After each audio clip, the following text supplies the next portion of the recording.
Oke, halo semuanya, selamat datang di channel Info Anime Update. Berandalan, anak jalanan, atau mungkin preman. Biasanya orang dengan julukan tersebut udah 100% orang yakini sebagai sampah dari masyarakat. Penyebab atau alasannya dikarenakan mereka ini dipercaya sebagai sosok yang kehadirannya hanya ada untuk bikin rusuh doang. Tapi itu semua hanya terjadi pada sebagian orang doang, karena faktanya gak semua berandalan itu punya hobi berantem dan bikin rusuh doang. Seperti halnya anime yang akan Mimin bahas kali ini, yang ceritanya akan membuka mata kalian bahwa berandalan itu gak seburuk yang kita semua pikirkan. Nama dari animenya adalah Windbreaker. Kisahnya di sini menceritakan tentang seorang anak laki-laki bernama Haruka Sakura. Waduh, kok namanya feminim sekali ini? Namanya udah Haruka plus Sakura lagi. Di sini kisahnya, Sakura ini merupakan seorang berandalan yang suka ribut. Tapi ributnya itu sama orang yang ngakunya kuat namun punya hobi ngelawan orang lemah. Tapi karena Sakura itu hobinya suka ribut, alhasil para masyarakat yang melihat malah pada berpikiran buruk. Menilai bahwa nih orang udah penampilannya buruk, sifatnya juga buruk, kayak apa bagusnya dirimu sebagai seorang manusia.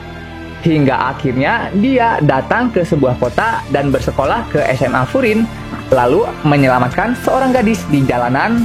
Hidup Sakura yang tadinya gelap, bak gelapnya malam yang panjang, kini perlahan dan pasti mulai menemukan cahayanya. Dan ternyata di kota yang tengah Sakura kunjungi ini merupakan kota yang menghargai keberadaan seorang berandalan. Makanya ketika dia berjalan di sekitar, Sakura tidak mendapati tatapan kebencian dari orang-orang seperti apa yang biasa dia dapatkan. Malahan kalau bisa berkontribusi buat menjaga keamanan di kota ini, masyarakat akan dengan senang hati menyambut kedatangannya. Dan ternyata alasan atau sebab mengapa di kota ini preman itu sangat dihargai tak lepas dari kerja keras geng Bofurin yang membantu warga di kota ini. Dimulai dari mengusir preman yang bikin rusuh, ngebantu warga dalam kehidupan sehari-harinya, seperti membantu warga sekitar buat ngebersihin coretan di tembok, dan lain sebagainya.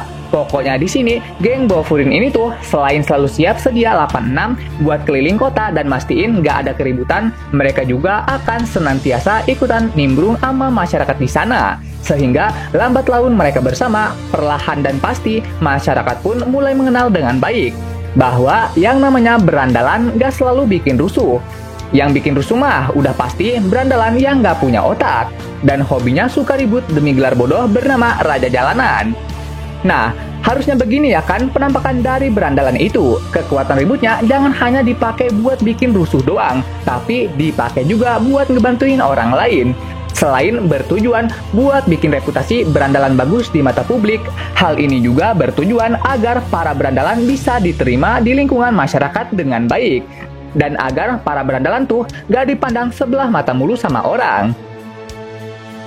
Oke, dan sekarang kita akan fokus untuk membahas para karakternya. Dimulai dari si MC. Seperti yang sudah Mimin katakan tadi, nama MC kita adalah Haruka Sakura. Di sini, walau nama karakternya itu ada nama Sakura, tapi dia tuh bukan beban cuy, kayak yang ada di anime sebelah. Sebaliknya, Sakura di sini tuh adalah Sakura paling keren yang pernah ada. Diketahui bahwa Sakura adalah salah satu berandalan paling kuat di kampungnya. Tapi karena hobinya suka ribut, alhasil dia malah dikucilkan. Merasa di kotanya dia tidak dihargai, datanglah dia ke SMA Furin. Awalnya Sakura datang ke sini buat nyari lawan yang kuat.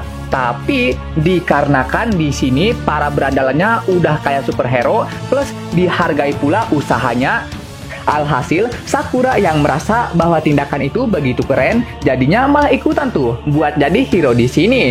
Oh ya, Sakura ini juga punya moto, dimanapun orang yang mengaku kuat berada, maka dia akan datang ke hadapannya untuk berduel dan membuktikan kebenarannya. Dan satu lagi yang membuat nih karakter punya ciri khas yang rada unik juga lucu. Rupanya di balik tampang galaknya itu, dia adalah orang yang mudah malu kalau dipuji. Bahkan Sakura itu juga orang yang sangat sensitif banget loh kalau menyangkut urusan percintaan. Dan juga ternyata alasan kenapa MC kita ini suka ribut dikarenakan dia merasa kalau nilai dari dirinya terletak dari kekuatan tempurnya. Lalu selanjutnya itu ada Gojo Sensei. Sebenarnya sih namanya itu bukan Gojo Satoru, tapi Umemiya Hajime. Namun dikarenakan rambutnya itu putih, voice aktornya itu Yuichi Nakamura, plus sifatnya itu yang rada mirip sama Gojo Satoru, yaitu pas marah dia menakutkan, dan kalau lagi bercanda dia asiknya kebangetan. Apalagi dengan ciri khasnya yang gak suka melihat orang lemah yang sok kuat, jadinya Mimin lebih nyaman aja gitu manggil nih karakter dengan sebutan Gojo Sensei. Dikatakan bahwa Gojo Sensei inilah sosok yang memimpin geng Bofurin ke arah yang lebih maju, lebih kuat, dan lebih bercahaya.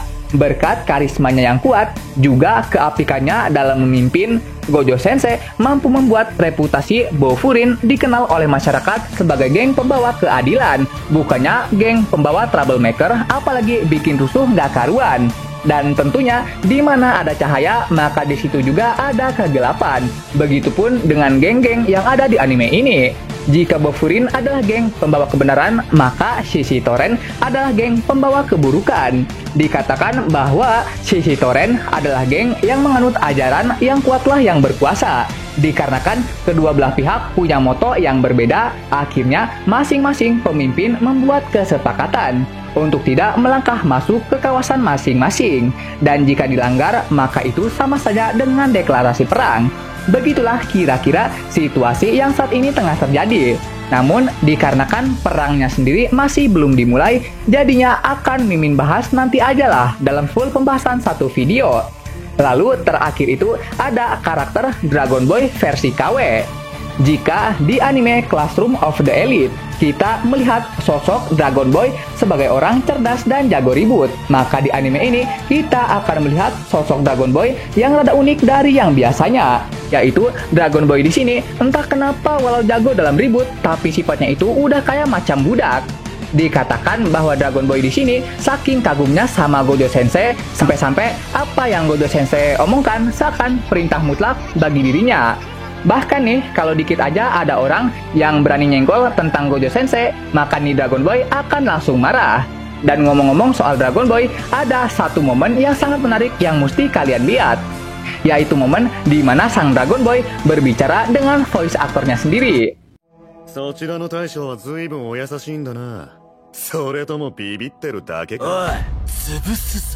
Dan untuk karakter yang lainnya sendiri sih masih belum diperlihatkan sisi menariknya.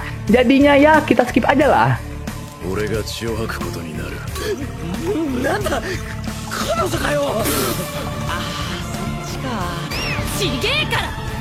Oke, sekian pembahasan kali ini. Dan jangan lupa juga untuk menekan tombol like dan subscribe-nya ya, biar Mimin ini lebih semangat lagi ketika membuat videonya.